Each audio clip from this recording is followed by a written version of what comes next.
extraordinary leaders that I think truly encapsulate the spirit of this moment and the spirit of where we want to take this moment in terms of the call and demands for change. I've had the privilege of traveling all up and down the state of California over the course of the last number of days. I had the opportunity to spend the day working with community leaders, faith leaders, working with advocates, working with members of our own National Guard to help clean up the streets of Sacramento. Randomly had the privilege and opportunity to meet up with a group of young people around the police officers' memorial that were cleaning up graffiti. A young girl, quite literally with one lung, that outlasted all of us as she was scrubbing away for hours and hours and hours. No one asked her to do it. It was just an act of random kindness and a recognition that her community was being impacted and her life and her future impacted by the moment. And she wanted to impact the community in a positive way. She, by the way, was also part of the protest the night before, but didn't like certain aspects of what she saw. I had the privilege of also working not only side by side with her, but with Stevante Clark, a well-known activist here in the Sacramento region, who also was working to clean up graffiti on the side of a state building. Both of us turned our heads to the right, and randomly we saw a member of our National Guard put down his weapon, unbeknownst to the two of us and others, and was scrubbing side by side with others graffiti off the side of a building. I had the chance to fly down to South LA, in the center of so much of the violence and protests and outrage in 1992. Went down with County Supervisor Mark Ridley Thomas. Went down with the chair of our budget committee, Senator Holly Mitchell. Met with members and leaders in the community, just randomly walked the streets, checked in on how people were feeling. None of the protests, none of the violence manifesting down in South LA. We talked about why that was the case. We learned about the history of institutional building, not just physical infrastructure, but human capital, human infrastructure. The resolve that people had to never again see what occurred in 1992 occur again in South LA. I had the chance to visit members of law enforcement, visit with community leaders, including one of my heroes. I'm here at the California Museum. It's also the home of the California Hall of Fame of some of the most inspired leaders that have left their mark on history that happen to have a strong identity here in the state of California. One of them that I had the privilege of recognizing just a few months ago was Reverend Lawson, known to many as one of the most influential leaders in the civil rights movement. He brought back forth the principles of nonviolence from Gandhi and brought them to the forefront of the consciousness of Dr. King. Met with him and leaders of Black Lives Matter, other leaders in the community, and had a conversation about the history of the civil rights movement. Going back, as we debated, to the 1950s, he argued back to 1947 and the impact Jackie Robinson had on the movement, not just Emmett Till and that moment that marked a part of history that changed the momentum.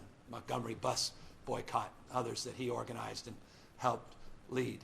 What makes this moment different from that moment? Is this a moment or is this a movement? What part of our history are we living in and living through? Had the opportunity to meet with many youth leaders. And I'll tell you, of all the conversations I've had over the course of the last week in particular, it's the clarity and conviction of our youth. They don't mince words. They don't beat around the bush. They're not patient. They're not necessarily confident that folks in position like mine get it or have the capacity to get it done. They have no reservoir of patience. They demand progress. They demand people in position of power and influence to listen, but more important than anything else, they demand the people in power, position, and influence lead lead demonstrably, lead with courage, lead with conviction. But they also made a point, lead with civility. They pointed out, a number of these youth leaders, that violence has solved nothing. It's created nothing. There's nothing courageous about violent acts. I was reminded a little bit of what Kennedy spoke to, that no wrong has ever been righted by violence. To hear that from youth leaders leading protests in their community, peaceful protests, was humbling and also enlivening, because they want this moment to be met with a deeper sense of urgency, and they want their cause to be clear. It's a cause of peace, a cause of progress, and that violence has no place as it relates to meeting this moment and moving that collective cause forward. One thing I came back with, not only time out in the streets in Sacramento, in South LA, in Stockton, California, with a young leader, Mayor Tubbs, and many other youth leaders that he assembled, is that the black community does not need to change. We need to change. We have a responsibility to change. Our institutions need to change. Our capacity of understanding needs to change. We need to contextualize not only this moment, but moments in the past where we never met these calls and these cries, that we ran short. We ran long on rhetoric, short on results. Again, there's no reservoir for patience. That's self-evident just on your TV screen, but it's also self-evident in the minds and hearts and the values that you hear from people all across this state and all across the United States of America. This has been an extraordinary week in our nation's history and the history of the state of California, and we have a unique and special responsibility here in California to meet it and to meet it head on. I'm also here at the California Museum for another reason, because I was here roughly a year ago, where California was demonstrably leading. Incredible leadership that was assembled just downstairs from where I am here today, where we signed a landmark bill, the nation's toughest use of force laws on deadly force. AB 392 in the lexicon of the legislature, led by Dr. Shirley Weber, leaders like McCarty, many others, that led an effort to reconcile our antiquated practices as it relates to use of force. It was a controversial bill. There was previous efforts to advance the bill. They fell short. But assembled were not only elected officials, but leaders of all stripes, people that exercise every single day their moral authority, that helped create the conditions that led to the advancement of that landmark effort. Leaders who lost loved ones, leaders that were still cynical but willing to participate at this moment in hope and expectation that we can do more than just pass a program, but we can fundamentally solve a problem. And I am here today to say that program passing is indeed not problem solving unless we follow through on what we promote and promise, and we manifest a cultural change and a deeper understanding of what it is that we're trying to advance. We passed that bill last August, but it hasn't stopped violence, it hasn't stopped the mistrust, it hasn't stopped people from raising anxiety. We're seeing there's anxiety raised and concerns being brought to the forefront. We have so much work still left to do. There was a companion bill that was also part of that package, SB 230, that had deep frame of focus on implicit bias training, de-escalation techniques. So many of the provisions of that bill, interestingly, go into effect in January 2021. That cannot happen soon enough. We're scrubbing components of that bill to see if we can fast track and concentrate some of those provisions to advance the cause that brought us together on that bill and move forward with a greater sense of urgency. I say that to reflect on a point of optimism and also frustration that California has been leading, but still we haven't done enough. I say this all the time, success is not a place or a definition, it's a direction. There is no having made it. as it relates to addressing these foundational and fundamental issues. We have extraordinary amount of work left to do. I'm proud of this state and proud of the cause of reform that goes beyond just the issue of implicit bias and de-escalation. It goes beyond just the issues of deadly use of force.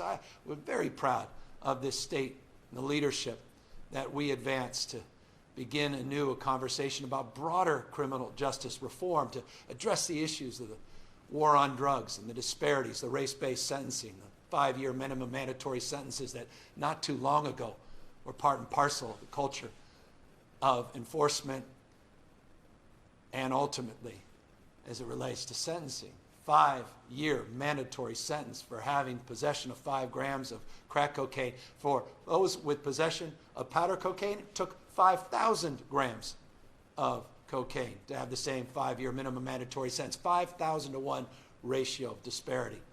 I remember the Clinton administration knocked that down to 500 to 1. The Obama administration knocked it down further, but disparities still persist, not just as it relates to the consequences of drug possession, but across the criminal justice system. That's why the state was one of the early adopters of a new approach as it relates to cannabis reform and legalization around adult use of marijuana. It was a civil rights call from our perspective. I was proud to be out in front in those efforts. It was about addressing the disparities. It was about addressing incarceration. And it was about addressing the ills of this war on drugs. But again, it's not enough. We are proud of the work we've done in the state of California. We announced, and the legislature has embraced, the need to shut down state prisons in our current budget that I will sign in just a few weeks. It calls for shutting down 2 state prisons. It calls for eliminating the Department of Juvenile Justice. It calls for more probation reforms. All of this building on the work that we've done on Prop 57, Prop 47, Prop 36, the work we continue to do in this state to end the death penalty in the state of California. I was proud to sign an executive order on a moratorium on the death penalty because one thing we know about our criminal justice system, it's not blind. It discriminates based on the color of your skin, discriminates based on wealth. It has been said over and over again. It cannot be said enough. We have a criminal justice system. I don't think this. I know this. As governor, I live this every day. A criminal justice system that treats people that are rich and guilty a hell of a lot better than it treats people that are poor and innocent. You know that, and I know that. So why aren't we doing something about it? We're trying our best here in the state, but we have to do more, still better. And I understand this conversation that we need to be having in the state of California just cannot be about criminal justice. It has to be about economic justice, social justice, environmental justice. It has to be so much richer and deeper than it's been in the past. That's why we created that Surgeon General position in the state of California, to begin to focus on the issues that manifest early in life, prenatal care, the focus on ACEs and early childhood trauma, focusing on prenatal care as well as preschool, early Head Start, not just Head Start, focusing on achievement gap before it manifests, because at the end of the day, we can consume ourselves with achievement gap, but we know that people aren't left behind in society, they start behind in society. So if we're going to get serious about addressing these disparities, then we've got to get serious about our work in that space as well. And we have committed ourselves to that cause. Education reform. My gosh, 10% of black students, 10% of black students met the state benchmarks on math proficiency last year, 10% by 8th grade. All of the disruption around COVID-19 and learning loss, study just came out today.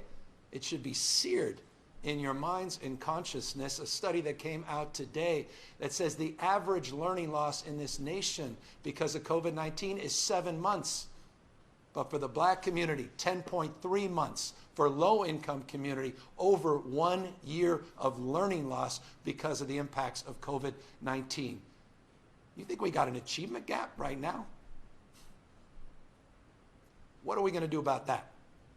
And by the way, I just want to be clear and respectful at the same time to the California legislature. One thing we're not going to do is take the $4.4 billion that we promoted in our budget and dilute it by taking it away from concentration funding for black and brown communities and those that are former foster youth and low income and English as second learners. I will reject any proposal that comes out of the legislature that does that. We are committed to the cause of equity, and that's the reason we put that $4.4 billion in the budget, to focus on equity. And Governor Brown said it better than any of us. There is no equal application in unequal systems. You can't just spread that money out equally. We need to concentrate its focus. And I just want to make that clear as responsibly and respectfully I can to the legislature. I won't budge on that budget proposal. We have to do more and better, not just in education, not just addressing issues as it relates to birth and 0 to 5, but we also have to start thinking more systemically, more broadly about income supports. We were proud in this state to have doubled our earned income tax credit, proud in this state to begin the process of doing more on child care and empowering caregivers by organizing caregivers and giving them the power and capacity, their voice to lead, the focus on pay equity. All of these issues, I can go on, except to say that we're seeding a lot of these things in the state of California, but it's not enough. We have work to do, and we have a responsibility to do more than we have in the past. And so I want to make clear that those efforts must continue, and we must double down, and we must recognize those gaps that continue to persist in the state and this nation. And so today I want to make a few announcements in terms of advancing that cause of recognition, understanding, and resolve. One thing that is crystal clear to me, having seen images that inspired me of peaceful protests, that protesters have the right not to be harassed. Protesters have the right to protest peacefully. Protesters have the right to do so without being arrested, gassed, be shot at by projectiles. That's a simple value statement. I want to make that crystal clear. They have the right not to be harassed, not to be denied, not to be arrested for peaceful protesting. Period. Full stop. But it's clear on the images we see on TV, on the reality of a grandmother in La Mesa, California, that's in the hospital, that some people are denied that fundamental right. And then we're not seeing people treated equally all across the state of California. Now, we have rules and regulations, the California Highway Patrol, as it relates to how we use projectiles and how we use tear gas and how we use force to protect the peace. Not deadly force in this case, but broadly. National Guard has a frame. But municipalities have different approaches. And it's clear to me that we need to standardize those approaches. And so I have had the privilege, and you'll have the opportunity to hear from two extraordinary leaders that I've known for years and have been admiring in terms of their leadership. One is Latifah Simon, social justice warrior, who's been on the front lines of this cause for years and years, and Ron Davis, who was a former captain in the Oakland Police Department for many, many years and chaired Barack Obama, was the executive director of Barack Obama's 21st Century Policing Task Force that put out a report on reforming these tactics.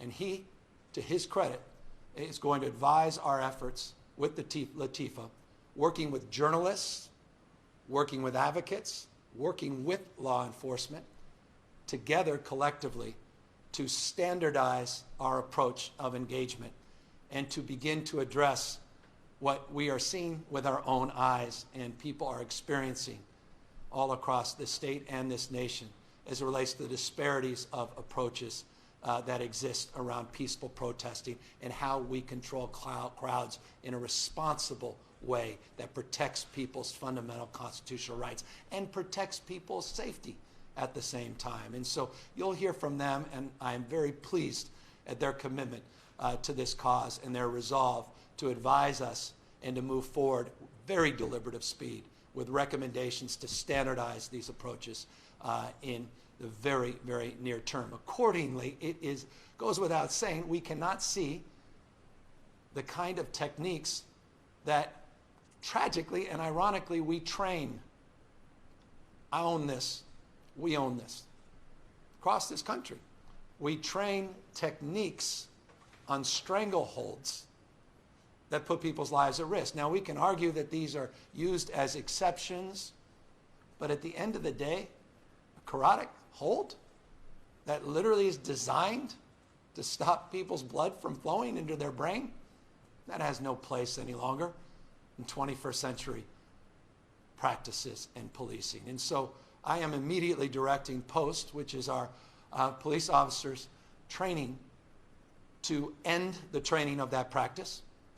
And I could not be more pleased. No sooner did we make a commitment on this proposal that a member of the legislature, Mike Gibson, to his credit, just introduced a piece of legislation that I will support and sign as soon as it gets to my desk to legislatively end that practice in the state of California. We did that years and years ago as it relates to chokeholds, decades ago, understandably, but not some of these techniques on strangleholds. And we have got to update our practices in that place as well. So that we will do immediately with a deep sense of urgency, as well as we organize a new construct on how we focus on crowd control and help support peaceful protesting in the state and continue our leadership to be a model for the rest of the nation.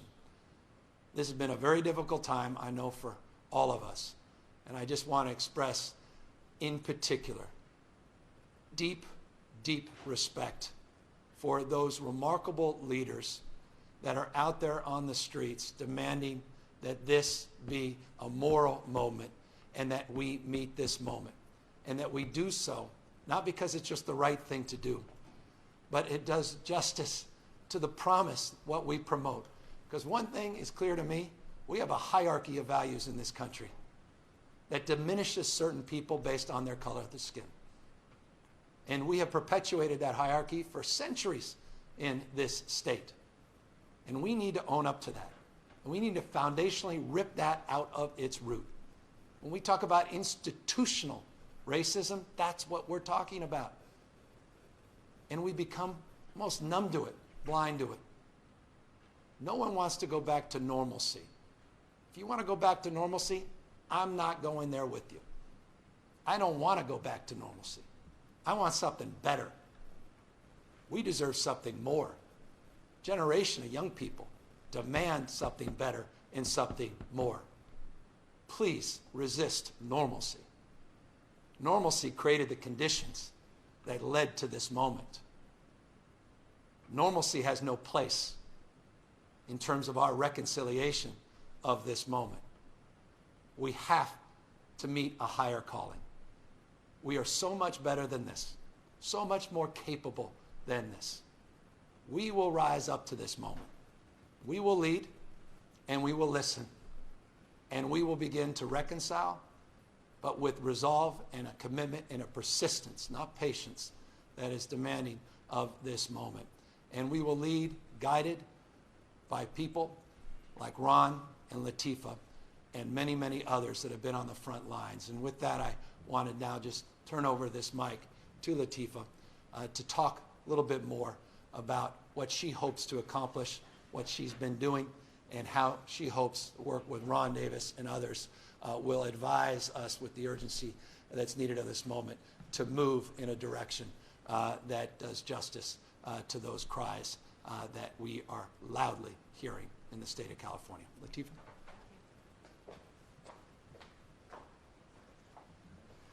Thank you, Governor.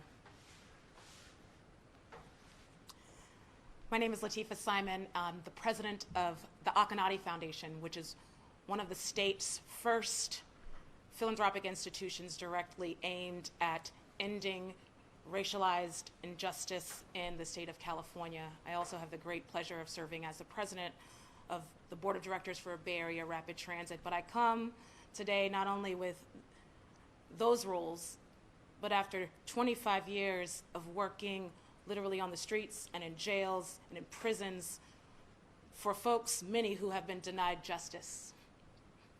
I'm hoping that I bring the spirit of the activists and organizers that I am currently learning from and have been learning from, and the mothers that I'm learning from who are calling for an end of unjust violence by the state.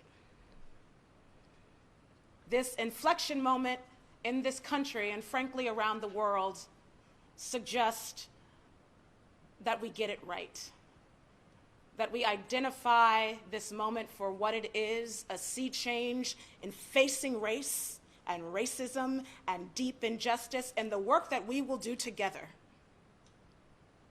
will not simply be folks around the table. This call that the governor is asking us all now to accept is to rapidly bend the arc towards justice. It is our duty, and we must move forward expeditiously. No more. We can't go back. So for those men and women for decades and literally centuries who have been calling and demanding a shift, we owe them. We owe them. The shift in this state, the state will come first, and so goes the nation. 392, Governor mentioned it. He signed one of the country's most sweeping acts of legislation to direct a change in culture. And now we must move. Dr. Shelley Weber worked with women in communities all throughout the state who had to bury their sons, unarmed sons, to create and craft those words that are now law in the state of California. We've all watched the tape of the murder of Mr. Floyd. And we do this work in his daughter's name. We do the work that we will move forward in the names of men and women who want to do the right thing and uphold the sanctity of life for all of Californians. I'm ready to work. I'm ready to work. Hold us to task. We can change and swiftly enact a culture that refutes that false promise or that false choice that we can't have it both ways. We can end racial injustice. Although change is not swift, it is rough, it is dirty oftentimes, and it's difficult, but we'll get there. I'm very excited to work with Ron Davis, who is a national champion for police reform and advising the governor. And we will work with other stakeholders swiftly with this office and with law enforcement to not only shift the conversation, but shift the practice. We do this work in the honor of justice. I'm very excited to begin this process. Let's go.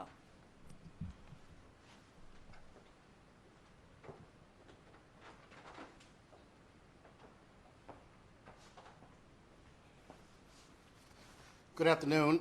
Let me start by first thanking the governor for his leadership. What I really appreciated with his opening remarks was the candor and the truth that he told us about who we are, who we have been, and where we need to go. I think the governor recognizes that too often the truth does hurt. Too often the truth is uncomfortable. But even though the truth hurts, selective ignorance is fatal. When we ignore the truth, we make mistakes. When we ignore the truth, we threaten our very existence. We threaten this democracy, the state, the nation. And so we have to start with the truth and understand that the systems that the governor is talking about are not broken. They're in many cases operating as designed, and we need to have new ones. That's why I really appreciated the idea of not going back to normalcy, but moving forward. I'm honored to be able to provide advice, and I think I bring a very perspective, and it's personal for me. One, as you can see, I'm standing here as an African-American male and know what it's like to be a black man in America. And when I was a cop and I was not in uniform, what it's like to see a police car behind you. Know what it's like when I have 3 kids to have to tell all 3 of my kids what to do when stopped by the police, have to prepare them to be safe against the people that I respect and work with and wore the same uniform I did. That conflict has been something I struggled with for 30 years on how to reconcile it. And I've found a way to reconcile it, which I think the governor is leading the state to do. You don't reconcile it by trying to fit them into a safe narrative. You don't reconcile it by ignoring the truth or history. You accept each for the truth that they represent, and you move forward. And I think that's what we need to do here. I also spent 30 years as a cop, as the governor mentioned. So that perspective has meaning to me. I'm proud to work as a cop, and I can't think of no more noble profession, or the group of men and women that I work with are so honorable, courageous. And I spent 20 years in the beautiful and diverse city of Oakland. And then I spent close to 9 years as a police chief in the equally beautiful and diverse city of East Palo Alto. And those close to 30 years taught me that police, when operating appropriately, can make a difference. And then I also spent 3.5 years in the Obama administration, as the governor mentioned, to be able to work with the thousands of police departments. There's over 16,000 police departments in the United States, local, state, county, and tribal. And as a director of the COPS office, I had to work with a lot of them. It included going to Ferguson, going to Baltimore, working with San Francisco Police Department with their collaborative reform. We even did an after-action review of Ferguson to understand what went right and what went wrong. The 50 caliber weapons, the militarization of the police. So we know there's roadmaps out there. When Michael Brown was killed following that tragedy, President Obama created the President's Task Force in 21st Century Policing.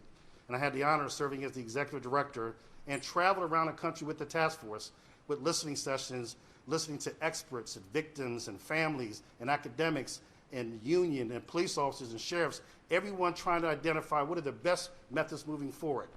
I appreciate the governor's stance. We don't have time to relitigate the causes. We know the causes. The governor outlined some of them today. What we need to do is focus on the remedies and to move forward so that we turn all these plans that do exist into actions. So for me, I was there during Rodney King as a cop. I was there during Freddie Gray in the Obama administration. Each one was a certain moment. I do believe that this is a movement. And I'll close with a call to my fellow law enforcement leaders. In the 60s, we have evidence and videos, and we celebrate some of the courageous actions of civil rights people that stood against the oppression that we provided them as police officers, whether it was the Edmund Pettus Bridge, whether it was demonstrations. And our job was to oppress and to stop the expression of First Amendment rights.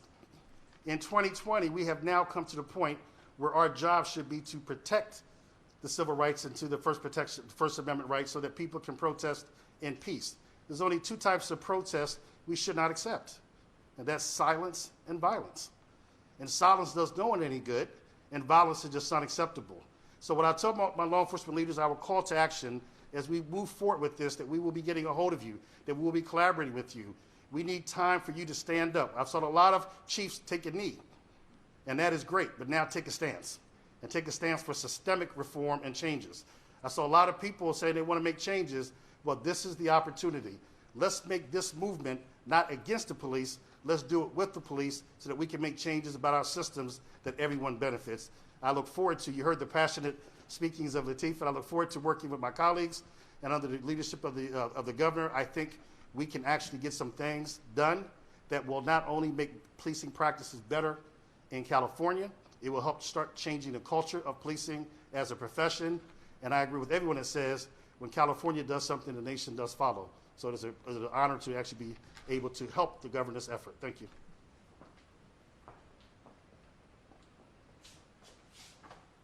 Thank you, Ron. Thank you, Lateef. And let me just build on Ron's comments because I think they're important to underscore at the same time.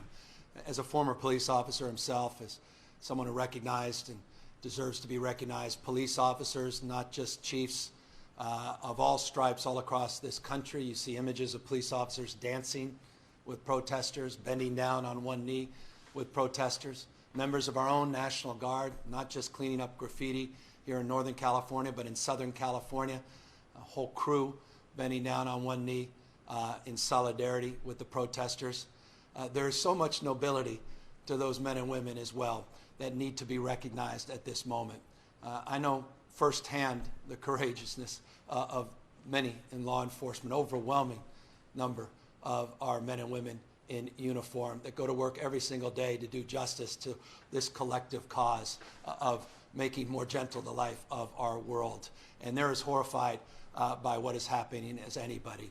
That includes California Highway Patrol. It includes all the men and women of law enforcement across the spectrum, deputy sheriffs, as well as members of local law enforcement. So I want to distinguish the principles that we're trying to advance as a collective cause. And the spirit of what I think brings Ron to the forefront of leadership is that recognition. There's that old African proverb, we cannot quote it enough, that if you want to go fast, you can go alone, but if you want to go far in the cause of justice, you've got to go together. And when we signed 392 and 230 last year, we did that in the spirit of collaboration and cooperation. We didn't agree on every issue, but we didn't come at it with closed fists, with open hearts and hands, and we worked together with law enforcement to advance the most significant use of force, deadly use of force provisions of any state in this nation. And I believe that is the spirit that brings Ron to his leadership position, brings Lateefah here today, and certainly that's the spirit we'll carry forward. And it's also the spirit of collaboration, not just with those in positions of formal authority, but others that are exercising not just formal authority, but moral authority, like the leaders of the Black Caucus in the California legislature, the Latino Caucus, and others that we look forward to working with on a legislative package of reforms. And I want to thank all the leaders of the Black Caucus in the state of California for their incredible stewardship, their capacity of leadership that's demonstrable by the work that they've been doing for years and years over the course of not only their careers, but over the course particularly of the last 12 months, where historic number of bills were advanced because of their example and their support. And we need that collaboration. We need their example, their voice at this moment as well. Final point, because it's important, Ron made about the issue of silence. I want to encourage those of us that are prone to silence at this moment to consider not just Ron's words, but to consider Dante's words. Dante infamously said that the hottest place in hell is reserved for those in a time of moral crisis that maintain their neutrality. This is not a time to be neutral. It's not about picking sides. It's about recognizing that the conditions that led to this moment cannot persist. We cannot be neutral about that. We need to stand up and at least recognize that. It's not a political statement, but I believe evidence that is abundant. It's a statement of fact. So let us resolve, each and every one of us, to lead at this moment. Sure, those in positions of authority, but all of us have the capacity to lead. And I think, as one young lady told me in Stockton just yesterday, that leaders encourage others to lead. That's the most important job we all have, is to create conditions where people can thrive and people can live their lives out loud. And so with that, I look forward to answering any questions, but moreover, I look forward to the days, months, years ahead of hard work and the tenacity to build trust once again, communities all across this state and nation. Hi, Governor. Nicole Nixon with CAP Radio News, and I will be asking questions on behalf of the press today. I'd like to hear a little more about the specific policies you would support to address some of these racial inequity issues. You mentioned the Black Legislative Caucus. They put out a list of priority bills that includes a constitutional amendment for affirmative action, parole and probation reforms, and a reparations task force. What do you plan to throw your weight behind? Well, we've supported all three of those efforts, so already have publicly done so and continue to. But beyond that, we have our own reforms that are presented as incredible opportunity at this moment. As many know, we made commitments last year, signed bills to shut down private prisons. We've made commitments that are presented in front of the California legislature that I believe they're opposed to support by eliminating the Department of Juvenile Justice to advance probation reform. We don't need a new bill in our budget. We seed those reforms, seed the reforms to continue our efforts to focus on rehabilitation, higher education opportunities for youth offenders. In this budget, those opportunities present themselves in real time. Working with the legislature over the next few weeks, we'll have the opportunity to anchor those reforms in the trailer bills that are part of this budget package. So many things have been proposed in terms of affirmative action, which I've long supported, righting that wrong as it relates to those changed. As it relates to the issues of reparations, working to study and understand more broadly what that looks like, what that means. We've been public in our support in that space, and continuing the cause that unites all of us, not only in this moment, but the deeper structural cause of addressing the underlying issues as it relates to disparities from the health perspective, environmental justice perspective, and focusing on economic justice as well. What are the state's plans to address an anticipated surge in coronavirus cases due to the protests? And should counties start preparing to pull back some of their reopenings? We have a plan that is detailed, plans that are required of each county in the state of California. They're called attestation plans. They're containment plans. They are prevention plans. Those plans are available for review for everybody on covid19.ca.gov. You can click on to any county in the state of California, see what your county health director in partnership and council with local elected officials have put up as it relates to resources in these areas, as it relates to testing capacity, tracing and tracking capacity, isolation protocols and programs, efforts to protect the most vulnerable California, those in skilled nursing facilities, homeless individuals, people that are incarcerated, strategies for alternative care sites, and capacity on PPE and human resources. I say all that to make this point. Those plans are up on that website, and we have, over the course of the last 100 days, been preparing our efforts here in the state of California for an anticipated increase in cases as we begin to reopen our economy, not just in the context of these protests, that we will see an increase in cases, and our capacity has never been greater to meet the needs from an ICU perspective, a hospitalization perspective, an alternative care perspective, and a PPE perspective.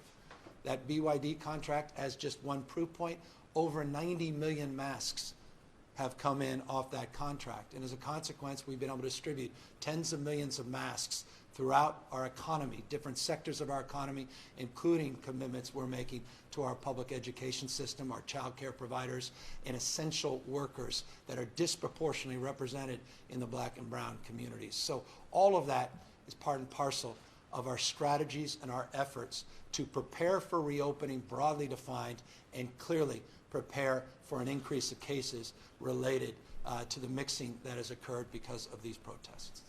Some questions about that BYD mask deal related to N95 masks. What is the status of that? There was another deadline today. Have you negotiated an extension on that? And if that deal does fall through, how are you going to secure more N95 masks? We're working across overseas to get the latest information. Apparently it's coming in today. I'll have more clarification. Hopefully that has already come back. The contract, we pay for what we get. We don't pay for things we don't get. We've already received over 90 million masks. That has provided an unprecedented level of capacity for this state, unprecedented in any other state in this country, that has allowed us to distribute tens of millions of masks that otherwise would not have been afforded. So I'm very pleased with that progress, and to the extent that the N95 component of those masks, not just the procedure masks and surgical masks, are not part of that. We've been working with other providers, and we'll have a backup to that backup, but we'll get some clarification, we hope, as early as today. This question comes from Jeremy White of Politico. Today, the White House economic advisor, Stephen Moore, said that the new jobs report shows we don't need more coronavirus aid, and there's no reason to have a major spending bill. What is your response to that? I think that's foolhardy. I think that's short-sighted, and I think the reality on the ground suggests something very, very differently. Just because you had some good news, and I'm very pleased with that good news as it relates to the national unemployment, that's the numbers in the aggregate. We don't live in the aggregate. We have 50 different states, 50 different editions, and the economic pressures are profound all across this nation. The budget shortfalls are legendary in terms of their status, the number of cities and counties and states that are struggling to make just foundational commitments, let alone make the commitments that this moment requires as it relates to investments in the future. And so I appreciate that's their sentiment today. We hope that sentiment is not broadly shared. Certainly it is not shared by our leader, the Speaker of the House, Nancy Pelosi, and her colleagues in the U.S. House of Representatives that have approached this very differently with, I think, much more depth of understanding than is reflected by that comment from that one individual advisor. I got a couple questions about nail salons. Some reporters have been told that the state no longer believes the first case of community transmission occurred in a nail salon, as you mentioned last month. Do you still stand by that? And what are your plans for reopening nail salons? Well, we're looking forward to putting out additional guidelines today that should put further clarification on the next iteration of opportunities for counties to continue a phased reopening. I'll remind everybody when we put out guidelines in every sector, including the work we're doing with the Asian Caucus in the state of California, working with nail salon industry to put out the guidelines in this space we've been working on over the last few weeks. We put out a document that is a how document, but it does not prescribe when these counties move forward. That will be on the basis of counties making that determination for themselves based upon the unique conditions in their respective communities. So those guidelines are forthcoming. And as you know, and many others that have been watching some of these daily briefings, we put out guidelines with fairly consistent cadence on a weekly basis in each sector, and many more are being released this afternoon. This is the last question. It comes from Kathleen Renane of the AP. You have stated repeatedly that decisions on curfews and the National Guard should be made locally. But given that demonstrations in recent days have been largely peaceful, do you think it's a good idea for cities like Sacramento to continue to impose curfews and keep the National Guard in town, especially given that some troops have been pulled away from coronavirus aid projects to monitor protests? Yeah, as it relates to this issue, as a former mayor, I deeply respect the work that mayors are doing at the local level, and to the extent that they recognize the conditions have changed for the positive, I would highly encourage them to pull back on those supports. And so my hope and expectation is that many local elected officials and law enforcement officials will no longer be in need of those state assists, and that we could begin to pull back in an expeditious manner, but in a very thoughtful manner as it relates to the conditions changing at the local level. So I appreciate their work, the hard work that many mayors have in front of them, but again, those that are seeing a radical change, and by the way, a number of mayors have already pulled back, and we are pulling back those supports, so it's already occurring. I hope we're going to hear more and more from those local electeds and others in the next days so that we can more appropriately redeploy those guardsmen and women to do more logistic support, as you suggest, in our food banks and to continue efforts on COVID-19 relief and support. Let me just thank the support of Ron and Lateefah, supports that we've been provided by leaders all across the state of California for guiding us, counseling us, giving us the courage to resolve to do more and do better in the state. Let me thank again to all of the work that's being done in the California legislature and by mayors and municipal leaders to begin the process anew of more transparency, more accountability, and the structural reforms that are needed at this moment. We will not sit back patiently. We will not sit back passively as a state. We will lead. We will lead in. We will take account.